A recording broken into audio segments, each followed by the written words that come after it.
മലപ്പുറത്തെ UDF ആധിപത്യത്തിന് അല്പമെങ്കിലും അറുതി വരുത്താൻ CPIM-നായത് KT ജലീലിനെയും PV അൻവറിനെയും പോലുള്ള സ്വതന്ത്ര സ്ഥാനാർത്ഥിമാർ വിജയിച്ചു വന്നതോടെയാണ്.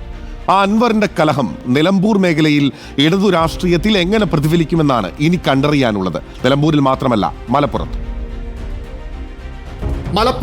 UDF-ന്റെ ഉരുക്കുകോട്ട, LDF-നത് ബാലികേറാമല. ഈ സമവാക്യം അല്പമെങ്കിലുമൊക്കെ തിരുത്തിയെഴുതാൻ CPM-നായത് സ്വതന്ത്ര സ്ഥാനാർത്ഥികളെ രംഗത്തിറക്കി തുടങ്ങിയപ്പോഴാണ്. അങ്ങനെയാണ് ഏറനാട്ടിലെ കോൺഗ്രസ് നേതാവായിരുന്ന PV ഷൗക്കത്ത് അലിയുടെ മകൻ PV അൻവർ 2016-ൽ നിലമ്പൂരിൽ LDF സ്ഥാനാർത്ഥിയാവുന്നത്. ജനകീയ വിഷയങ്ങളിൽ ഇടപെട്ടും സ്വന്തം കീശയിലെ പണമെടുത്ത് ജനസേവനം നടത്തിയും നാട്ടിലെ താരമായ അൻവറിനെ ഒപ്പം നിർത്തിയാൽ ഏറനാട് മേഖലയിൽ നേട്ടമാകുമെന്ന നേതാക്കൾ കണക്കുകൂട്ടി. ആ കണക്കുകൂട്ടൽ ശരിയായി. ആര്യാടൻ മേൽക്കോയ്മയെ തകർത്തെറിഞ്ഞ് നിലമ്പൂരിൽ അൻവർ ചെങ്കൊടി പാറിച്ചു. കടുത്ത മത്സരം നടന്നെങ്കിലും 2021-ലും നിലമ്പൂരിൽ അൻവർ തന്നെ ജയിച്ചു.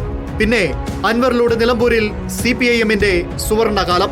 ചുങ്കത്തറ, പോത്തുകല്ല്, അമരമ്പലം പഞ്ചായത്തുകളിലെ UDF ഭരണം അട്ടിമറിച്ചതിന് പിന്നിൽ അൻവറിന്റെ ബുദ്ധിയും ശക്തിയുമുണ്ട്.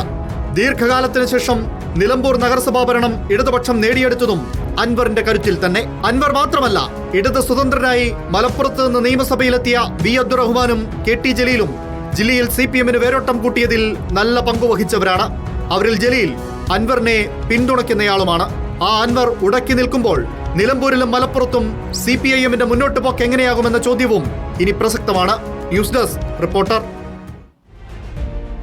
മുസ്ലിം വിരുദ്ധരാണ് CPIM എന്ന് പറയാതെ പറയുന്നുണ്ട്. ഈ പാർട്ടിയുടെ ഇപ്പോഴത്തെ നേതൃത്വം എന്ന് പറയാതെ പറയുന്നുണ്ട്. PV അൻവർ പല ചോദ്യങ്ങളും ഉന്നയിക്കുന്നുണ്ട്. അപ്പോൾ മലപ്പുറം ഉൾപ്പെടെയുള്ള മുസ്ലിം ഭൂരിപക്ഷ മേഖലയിൽ അൻവറിനെ പിണക്കിയത് CPIM-ന് തിരിച്ചടിയാകുമോ എന്നുള്ള പ്രധാനപ്പെട്ട ചോദ്യം